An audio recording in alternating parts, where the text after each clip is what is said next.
Hey everyone, this is Lorelia with WTI. And if you're a small business owner, or maybe not so small, and you're looking for a budget friendly package option for your creations, this is the box that you need to get. These are actually takeout boxes, and well, I love the design of it. It's wax on the inside, and you can sort of style it to make it look really cute.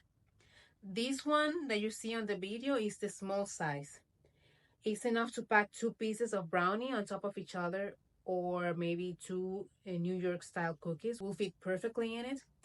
There are 2 or 3 sizes bigger than this, so it won't be a problem for bigger orders if you have them.